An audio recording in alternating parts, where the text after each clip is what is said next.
আমার নাম সায়েদা আঞ্জুম রিকা। ঘটনাটি 2022 সালের। তখন আমার বিয়ের 1 বছরের মতো হয়ে গিয়েছিল। সেই সময়টায় আমি 5 মাসের অন্তঃসত্ত্বা ছিলাম। আমার শাশুড়ি আমাকে সবসময় বলতো যে, দেখো বৌমা, তোমার এই সময়টাতে ভালো মতো করে চলতে হয়। তুমি যেমন হুটহাট করে ছাদে চলে যাও, অমন ভর দুপুর বেলা যেতে হয় না। এমনকি কাল রাত 12টার দিকে আমি তোমাকে উঠোনে হাঁটাহাঁটি করতে দেখেছি। কি দরকার তোমার এত রাতে উঠোনে হাঁটাহাঁটি করার? তখন আমি আমার শাশুড়ি মাকে বললাম, কাল রাতে আপনার ছেলে অনেক দেরি করে বাসায় ফিরেছে। আমার খুব চিন্তা হচ্ছিল, তাই উঠোনে আমি একটু হাঁটাহাঁটি করছিলাম। আমার শাশুড়ি বললেন, আমাদের যেমন ডিমওয়ালা মাছ খেতে অনেক পছন্দ, ঠিক তেমনি ভূত প্রেতদেরও কিন্তু গর্ভবতী মহিলাদেরকেও অনেক পছন্দ। ভুলেও যদি তাদের সময় তুমি পড়ে যেতে, তাহলে বাচ্চার তো একটা ক্ষতি হতো, সাথে তোমারও ক্ষতি করতো।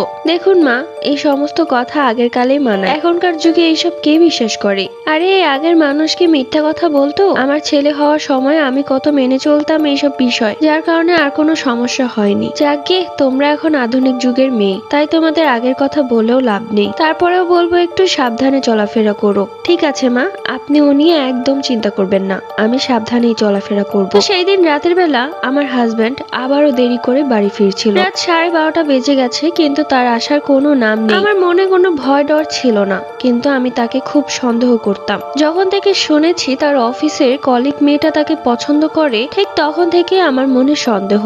তাই তো ওসব ভূত প্রেতের কথা মাথায় থাকে না। তাই তো আমি উঠোনে তার জন্য পায়চারি করতে থাকি, সে কখন আসবে। দেখতে দেখতে রাত 1টা বেজে গেল, অথচ তার আসার কোনো নাম নেই। এখন তো আমার মনে ভয় লাগছে, সে কি ওই মেয়েটার সাথে আছে? কোনো কিছু ভাবতে পারলাম না। উঠোনে আবারও বেরিয়ে গেলাম এবং আবারও পায়চারি করতে লাগলাম। আমাদের উঠোনে ছিল একটা বড় তেঁতুল গাছ। সে তেঁতুল গাছটা অনেক পুরনো আর অনেক বড়। পায়চারি করতে করতে আমার মাথায় রাগ উঠে গিয়েছিল, আমার হাজবেন্ড কেন এখনো বাড়ি আসছে না। অন্যদিকে যে কেউ একজন তেঁতুল গাছে বসে আমাকেই দেখছে আর তার মুখ থেকে লালা ঝরছে, সেটা আমি বুঝতে পারিনি। হাঁটতে হাঁটতে হঠাৎই আমার চোখ যায় সেই তেঁতুল গাছের দিকে। দেখলাম সেই তেঁতুল গাছে লাল বেনারসি পরে আমার শাশুড়ি মা বসে আছে। আমার কেমন যেন খটকা লাগলো বিষয়টা। মনে মনে ভাবলাম, এত রাতে আমার শাশুড়ি তেঁতুল গাছে বসে কি করছে? আমি হেঁটে হেঁটে সেই তেঁতুল গাছের সামনে গেলাম। এত উপরের ডালে আমার শাশুড়ি কি করে উঠলো? তার তো কোমর ব্যথা। তেঁতুল গাছের সামনে দাঁড়িয়ে বললাম, মা, আপনি এত উপরে কি করে উঠলেন? আর এত রাতে এখানেই বা কি করছেন? ঠিক পেছন থেকে আমার স্বামী আমার নাম ধরে ডাক দেয়, আরে রিকা, এত রাতে তুমি তেঁতুল গাছের সামনে কি করছো?